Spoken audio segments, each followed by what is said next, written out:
So, yung spare ribs na dapat ay aking i-barbecue ay aking sasabawan. So, parang sisigangin ko na lang. Ayan. Minsan, ginigisa ko muna yung sibuyas, kamatis. Pero this time, sinama ko na sa pagpakulo. And then, yung meat pala ay na-season ko na yan. Aywan ko kung ano magiging lasa niyan. May barbecue season yan.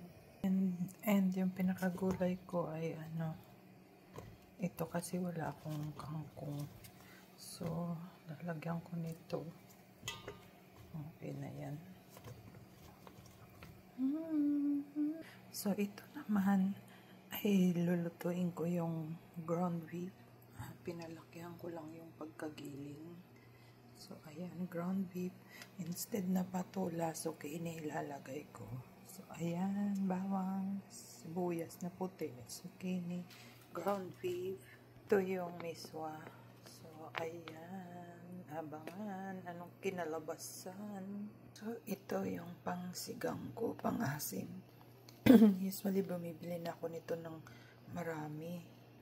Ayan, kasi minsan nauubos. So, ito na siya. Nadurog na yung kamatis. And, kumulo ng kumulo. Ayan, lalagyan ko na ng nor. Pansigang. Pansigang. Ayan. So, ayan. Dahil wala akong pansigang, siling labuyo yung nilagay ko. So, nilagyan ko na siya ng nor mix sinigang. Ayan, tapos mikos lang yan hanggang maluto. Ay hindi, luto na rin yan, pero gusto ko luto talaga. Hindi pang maghiwalay na sila sa buto. Linagay ko na ang gulay. Meron pa akong broccoli. Iniisip ko kung ilalagay ko. Kasi lulutuin ko lang siya para hindi masayang. So, siguro hindi naman yan iiyak kung ilalagay ko. May broccoli yung sinigang. Lala. Ang isang tali dito ng kangkong, $3.99.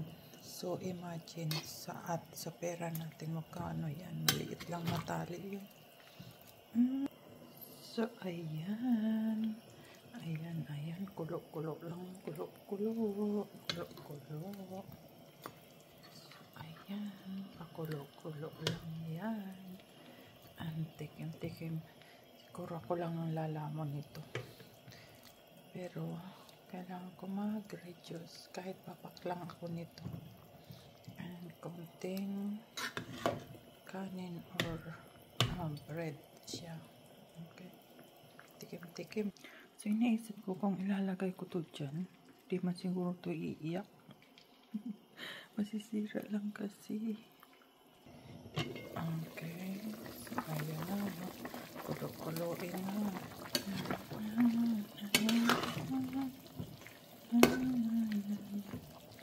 And I had to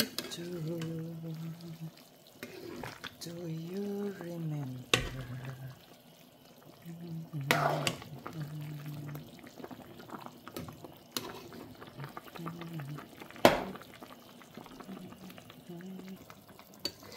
So, ayan guys, luto na po.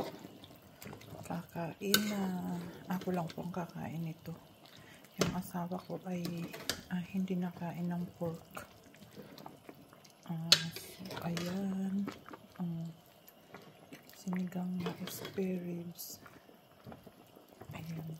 Binili ko sa Kroger's yung ribs. Tapos yung mga gulay din. Ayan.